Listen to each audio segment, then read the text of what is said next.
as I start with everyone, tell folks a little bit more about yourself and how you've landed where you've landed. Yeah, so my name is Marc Azoulay. I run a company called Men's Therapy Online. We do men's therapy online. That's the pitch. Very direct, very, to the point. We offer individual groups and couples counseling. But, how I got here is probably very similar to a lot of people we've interviewed. Is I was a client for a long time. I'm in recovery from substance use, and I found there's a long story here, but basically, long story short, I found that when I was digging underneath all my issues, right, childhood trauma, et cetera, a lot of it came down to my gender identity. That was a framework that really helped me to frame what it meant to be an adult, what it meant to be a man. I realized I had some pretty confused views about that kept myself pretty limited. The man box, I'm sure therapists out there know what I'm talking about. I think I had good role models, but not good teachers, if that makes sense. Hmm. So I had people that I looked up to and tried to emulate, but I didn't have, education around how to get there. So I was often, plagued by perfectionism, self-sabotage, procrastination, because I felt that my ideal was unattainable. So it wasn't Hmm. until really getting deep into the men's work, a lot of stuff that was popular in the 70s, 80s, and 90s from the men's movement that really woke me up to a different way of looking at masculinity. A Hmm. version that is more vulnerable, that is more intimate, that includes multitudes, and getting involved with Hmm. men's work, and now doing men's work, facilitating men's work has been really rewarding for me. Right, right. And Mark, you also have a podcast, which I'm going to give a shout out to right away. So, but yeah, say a little bit about that. Yeah, podcast is called the Men's Therapy Podcast. Again, all my branding is very Yeah, yeah, very direct. straightforward. Yeah, It's that's good for good. it's good for That's good. SEO. Yeah. Yeah. So the Men's Therapy Podcast, it's been going for about 5 years. It is topic based. So every month we focus on a men's issue. So things like Hmm. divorce, porn addiction, substance use, dating and relationships, sex and sexuality, and then we find experts to talk about that topic and All right. provide kind of practical tips and knowledge and education. A lot of guys I think are very reticent to come to therapy. So I found Hmm. that they need quite a lot of rapport through the virtual world.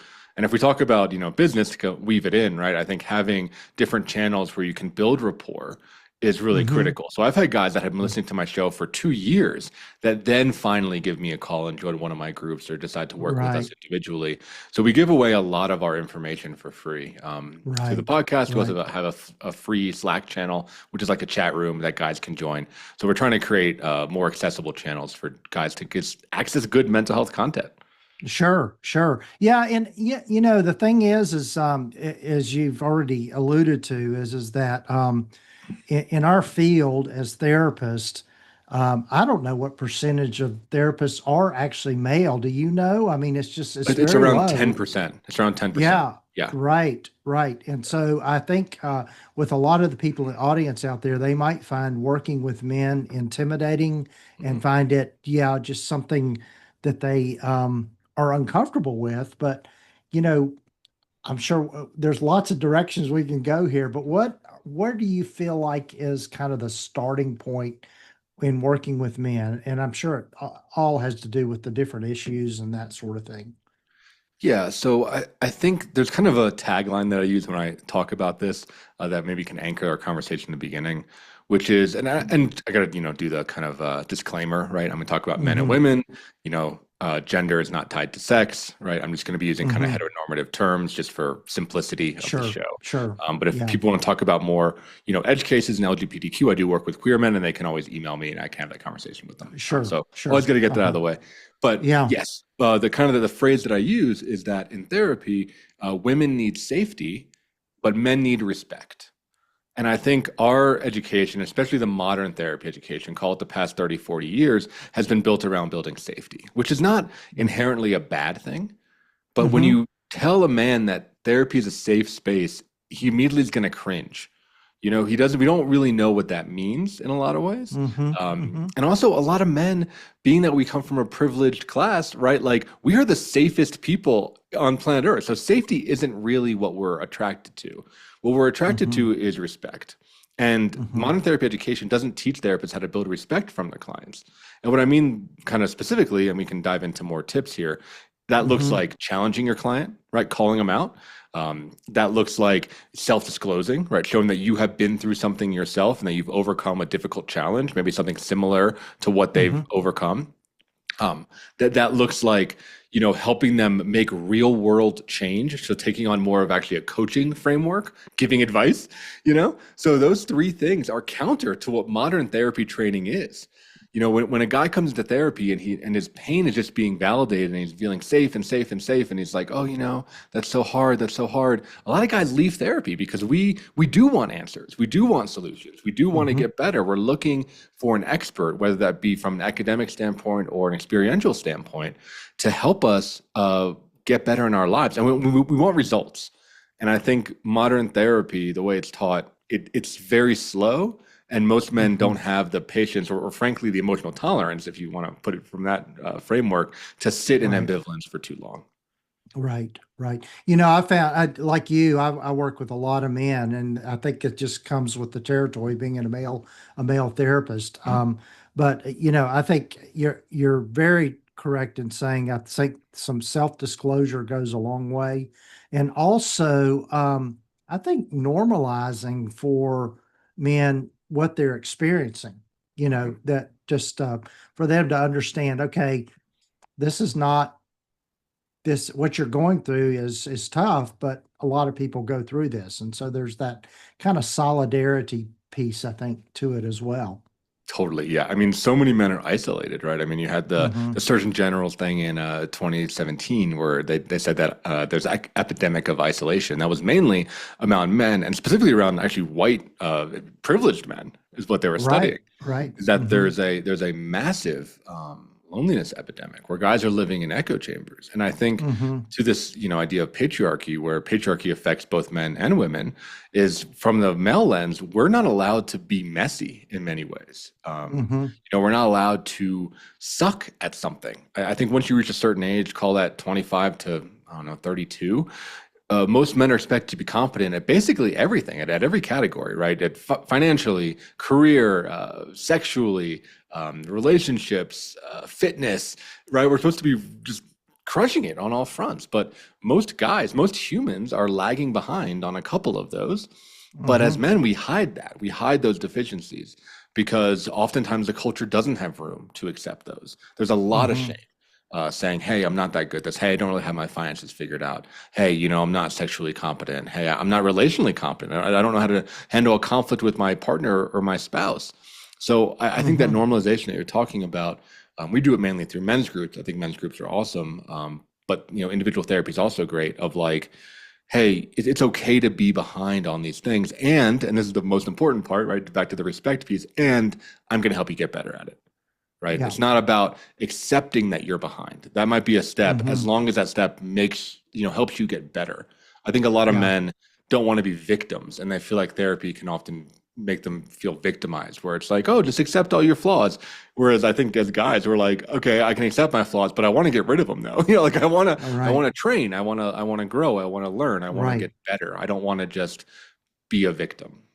Yeah. Right. And I think too, like you said earlier, um, they being very results oriented Yeah. and goal oriented, I think it goes a long way. One question that comes to me, I'd love to hear your take on this, Mark, is what does vulnerability look like in men?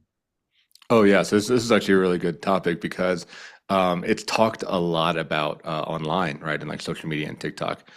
So kind of what I define vulnerability as is, especially emotional vulnerability, saying something and not knowing the outcome. And I tell that to my Hmm. guys because what a lot of guys do, especially when they've been in therapy for call it a year or two, is they actually weaponize intimacy. You know, Mm. they use it as persuasion. So they will say something about themselves. They will say something about their past childhood, about their drinking problem, about their dad's anger, but they'll say like they're using it to convince their spouse often why they're not going to change or why they Hmm. need to have a lot of grace or why they need to just like stay where they're at, and that's not vulnerability. That's using emotional intimacy as a persuasive tactic. Right. So a truly vulnerable thing is bringing something up without an agenda, not knowing how that conversation is going to go. And the most vulnerable thing a man can say, especially in the modern era, is, I don't know, Hmm. right? Like, I don't Hmm. have an answer. or I'm Yeah. lost, or I'm confused, or I don't know what's going to happen here. I think for a man to say that is really, really vulnerable. Because, like I Hmm. was saying before, it's like we're supposed to have all the answers all the time. Right. And the minute a guy admits that he doesn't know, that he doesn't know what's going to happen, doesn't know what's next, he then opens himself to be helped and opens himself to true emotional connection, which is what we all want, but we're just Right. so deeply, deeply afraid of it. Yeah, yeah, that makes perfect sense. Yeah, so I'm wondering, as you've worked with other therapists just around all of this, but and particularly, if we think about the majority of therapists being women, Mhm. what are some kind of tips you would say in being able to engage with a man as a female therapist? Oh, for sure. Yeah, there's a lot there. So I do whole presentations Uh-huh. on this. I'll try to Yeah, run yeah, through them, and you yeah, can add some too, of course. But yeah, sure. so the first one I think is difficult for a lot of women therapists. Okay, but let me back it up, right? So when I talk to men, right, and you probably have this experience too, right? I'll during Hmm. an intake, I ask them, hey, how could I be a good therapist for you, right? Or what are you looking to get out of therapy? Some kind of Hmm. question like that, right? And if you don't do that, I Hmm. encourage you to do that for your clients, listeners. Hmm. And by and large, most guys, call it 8 out of 10, say, I want you to call me on my bullshit. Have you heard this, right? Hmm. Like Yeah. Oh, they sure. all say that. They all say that. I Yeah. want you to Yeah. call me Yeah. on my bullshit. Uh-huh. And most therapists don't call people on their bullshit because Uh-huh. we're trained to validate, again, the novice therapist, right, is trained to validate, accept, kind of go with the flow, be client Hmm. centered. Again, all these are good things in practice, but with Hmm. men, they lose respect for you, right? Hmm. They Hmm. want you to call them on their bullshit. So I think for, a traditional female therapist, it can be difficult to muster up what feels like aggression, right? Which is, because Hmm. of patriarchy, right? An anti-feminine trait, a trait that women have been told to suppress and not act on, and that you're going to be a bitch or whatever, right? Yeah. But I think being aggressive and being forceful can be really, really helpful with men, right? Do it from a Right. place of compassion, right? You're not there to nag them or shame them, but being like, hey, last week we talked about you having that conversation with your daughter and you didn't do it. What's that about? Yeah. Rather Yeah. than just being like, Right. oh, I imagine it was difficult and yeah, like your work was hard and you're right. Like she wasn't that available. She had soccer 3 days that week. Like we'll try again next week. Right. Like that's that safety piece. Men, we Hmm. don't want that. We want someone to be like, hey, dude, you made a commitment. You broke your commitment. I'm not going to fire you, or I'm not going to reject you or abandon you. But like, let's talk about what happened. I'm not going to let you get away Right. with this one. And we're going to Right. figure out how to strategize so you do it next week, you know? Right. Yeah. Um, so that's one. Yeah. I'll pause there because I'm curious what you think about that. But I got more I can Yeah, rattle off yeah, too. But I want to yeah. hear your So input. I think it's the accountability piece. I'm just Yeah. thinking about a particular male client that I have, and one of the first things he starts with me is he says, "Well, I did my homework," you know, and Mhm. it's kind of like he wants that validation Yes. around, okay, I did something and I followed through on things, and yeah, yeah, Validation around action, right? We're very yeah, action oriented. yeah, right, uh-huh, Yeah, so that's a big one. Another one, which again is I think difficult for women, is confronting misogyny and confronting, sexism and confronting erotic transference. And that's the whole topic right there. But yeah, most guys, especially that have not been to therapy, which is who you're seeing, right? You're seeing guys who are mm, new. Um, mm-hmm, they're going to kind of project a couple things onto you, right? Either they're going mm-hmm, to project this kind of like sexual object, and they might be like inappropriately flirty.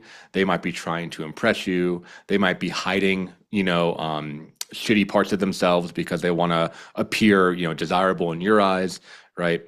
Another thing they can project is kind of like a weak little girl, which is shitty to feel, right? But they might be mm-hmm, in that way, they might be trying to take care of you. They might be disrespecting you. They might be like having kid gloves around you, Or the mm-hmm, third one is a controlling mother, in which case they're going to be very defiant. They're going to be very like kind of just like shitty, yeah, like just like right, petulant, right? Is maybe a good word. So yeah, if you can understand those transferences, I studied psychoanalysis, so I love talking about transference. If you can mm, understand those transferences and name them, which again takes a lot of courage, you can yeah, really break through with these men, And I think with again in a heterosexual dynamic, one of those is likely going to be active.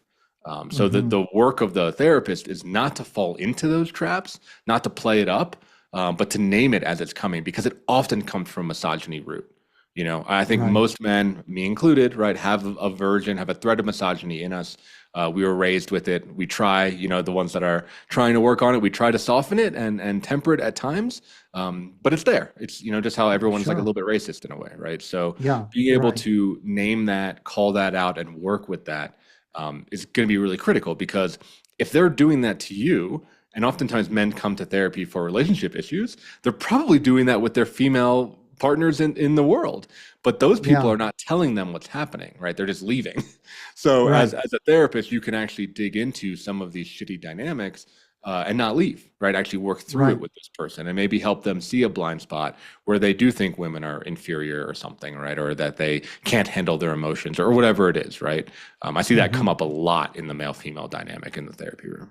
Right. Right. Yeah. And I think it's yeah, one of the things that I've seen happen also as a male therapist, but I'm assuming, and I know with some of the female therapists that I've supervised, um, men will challenge in an indirect way, Hmm. kind of in a passive aggressive kind of way.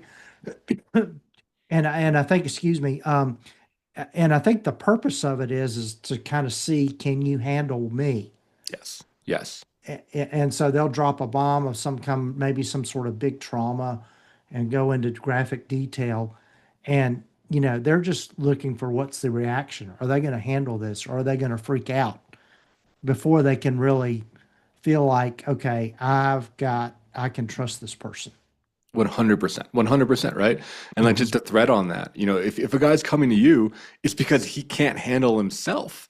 So he will be reticent to share with you something that is too big for him because he's like, well, this like I can't handle it or this hurts me. Why would I share it Hmm. with you? Like if I can't handle it, there's no way you can handle it. And again, that's like a Hmm. misogynistic thing because by Right. and large, I think Right. women can handle a lot more emotional intensity than men, Yeah. you know? Right. But we'll as men we'll keep that a secret because we don't want to hurt them or we don't want to burden them or we don't want to freak them out or whatever the justification is. So Hmm. that's where it comes back to that respect thing and that strength piece of being like, yeah, I can handle it.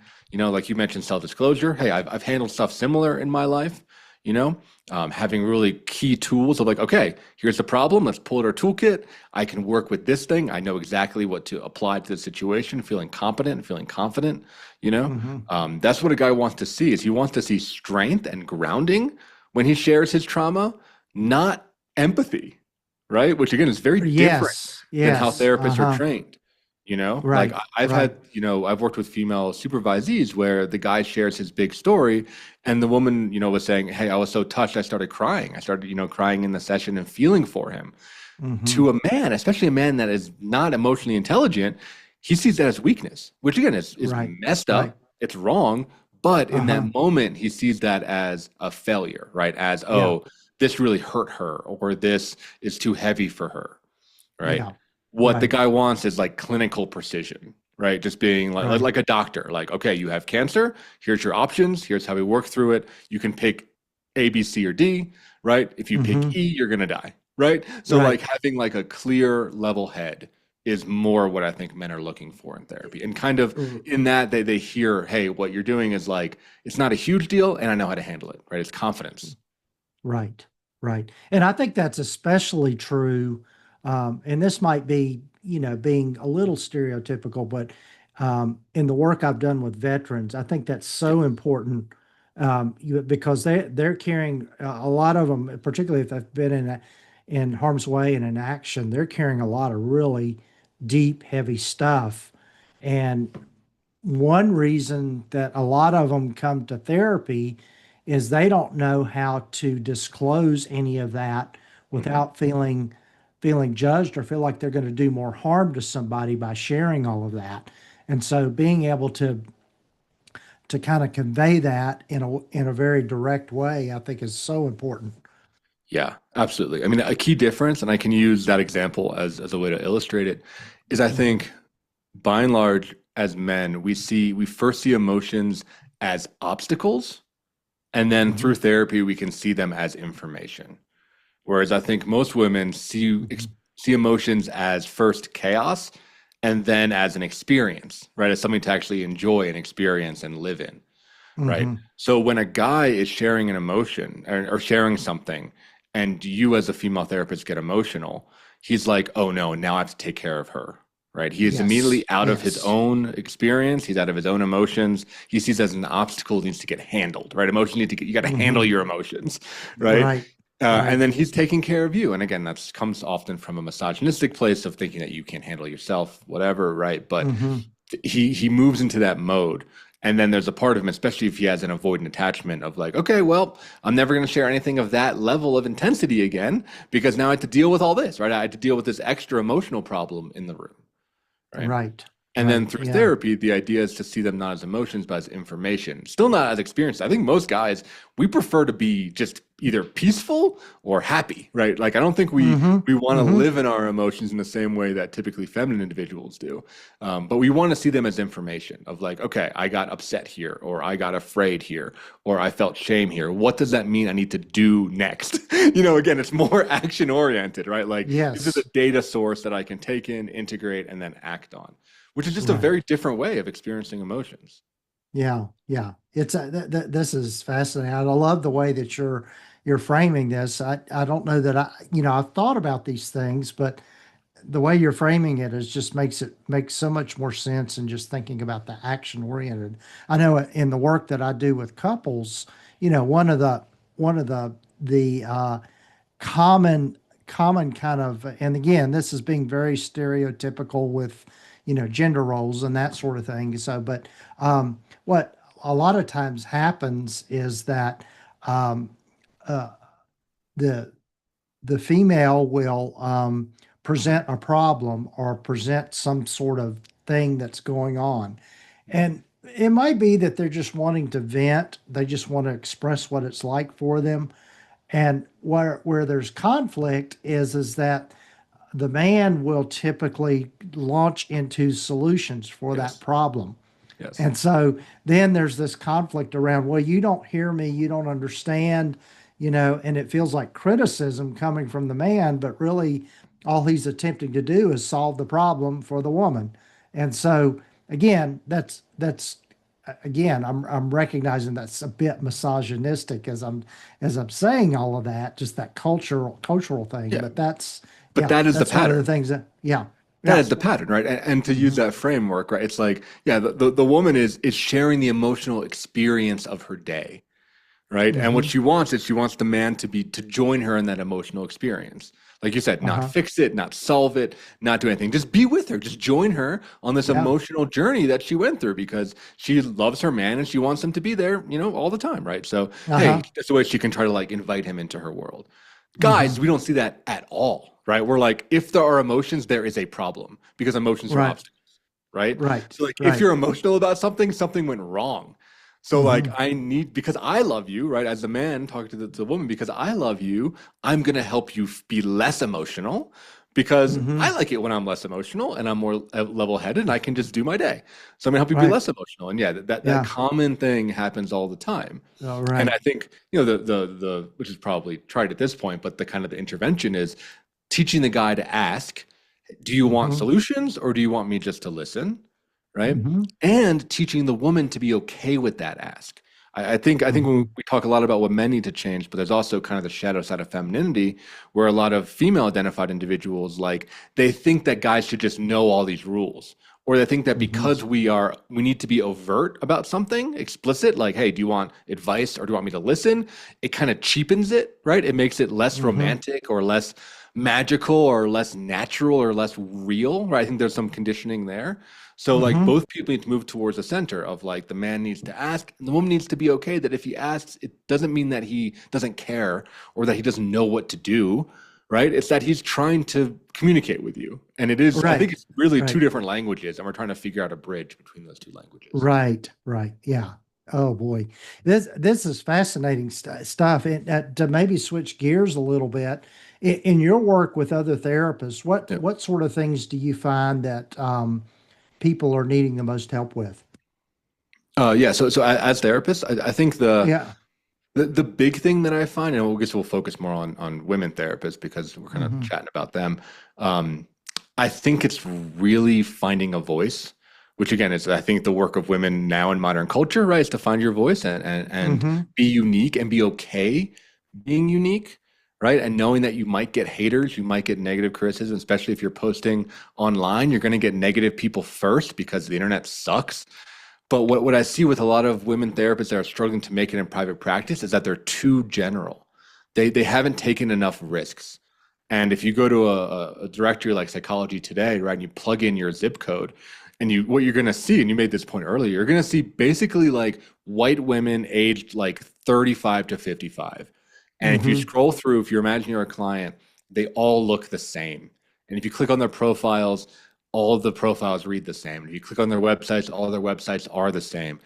And as a client, you're not going to know who to pick. So I think women struggle in private practice because they don't do enough to differentiate themselves, which is big work. I mean, it's Yeah. big personal work to really, Oh, again, yeah. find your voice, find your creative center, and take a Hmm. swing, right? Take a swing Yeah. towards a niche, towards an aesthetic, towards a different type of picture, a different type of language, to take a risk and stand out. Knowing that Yeah. there will often be negative stuff. I mean, I Yeah. can I can say a little bit from my experience when I decided to spec into men and say, hey, I'm working with men's mental health. I got so much hate mail. I got so much hate mail from some of my colleagues, some of my professors that taught me, Mm.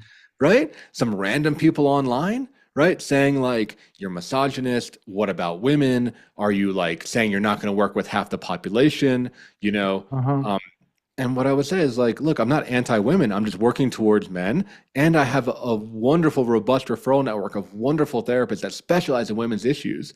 So when a woman does contact me, they have a plethora of options to choose from. I'm not like Right. denying them. I'm actually getting them a Yeah. better resource, you know? Right. When you decide to take a bold swing, people are going to have feelings about it. But what I want to say to your listeners is like, those are the critics. Those are the people in the stands, not in the field. So Right. you just being in the field, taking a swing, standing out is really, really challenging, and I think what is necessary, especially if you want a cash pay private practice, right? If you want to be Right. that kind of like cream of the crop, pinnacle version of a practice, it takes being bold. Right, right. Yeah, I would totally agree. And that's a theme people hear from me all the Yeah. time is the importance of developing a niche and really as you repeating what you said, but and as I like to say in the South, preaching to the choir, but I mean, you really do need to stand out and really define what is what is it that you see yourself specializing in? And also, it makes you a better therapist because you're probably doing stuff that you enjoy doing Mhm. by doing that. And a broad net, casting a broad net catches very few fish, but Yeah. going after specific fish is much more successful. Absolutely. Yeah. And it helps you, figure out what your learning plan is going to be as far as CEUs, if you want to pick up another certification or whatever, right? Right, Like it helps you kind of focus who you are and what your professional identity is going to be. right, right. And like I said, my company is called Men's Therapy Online. I have Hmm. women that reach out that say, hey, I think you'd be a good fit for my son, but can you see me? Yeah, Like, yeah, because I think a yeah, lot of people are absolutely. afraid Yeah, that like if they're too niche, they're not going to get anybody else. And that is just not the case. Like right. people are Yeah. gonna if there's something they can push off of or ping off of or relate to, they're Uh-huh. gonna have an opinion and then they're gonna want to connect with you. Sure, sure. Well, Mark, I know we've got to be respectful of our time, and I know we could hang out all day long and just have Sure. lots of fun with this topic. But tell folks how they can get in touch with you and a little more about what you do as far as consulting and your practice and all of that. Great. Yeah. So everything for my practice is at Men's Therapy Online. The URL is menstherapy.online. It's a great resource for your clients. Like I said, we have a ton of free stuff on there. The podcast is entirely free. We have like hundreds of blogs at this point. We have free online courses. We have free Slack community. There's so many places they can plug in. And then if they want to work with us, they can join a men's group. They can work with one of our couples counselors or individuals. For therapists out there, I highly recommend the men's groups. It's a great adjunct to what you're doing. So we would collaborate with you. We would sign ROIs. I talk with my therapist every month about their client, and then every Hmm. quarter once it gets more stable. So we have a really strong collaboration strategy. And I think most men should be in a men's group. So especially if you are a female therapist, I think having a guy around a male therapist in group and other men that have been in therapy can be really, really helpful, and it might propel your work to the next Sure. level. As far as Sure. consultation, just email me directly. It's Mark, M-A-R-C, at menstherapy.online. I don't really advertise it at this point. It's more kind of like word of mouth, but I'm happy to chat with you and answer any questions you might have about business growth or business development. Sure, sure. And we'll have links in the show notes and the show summary for people to get to that easily. Well, Mark, I'm so glad we got to talk, and hopefully we'll have another conversation before too long. Happy to come back on the show. Yes.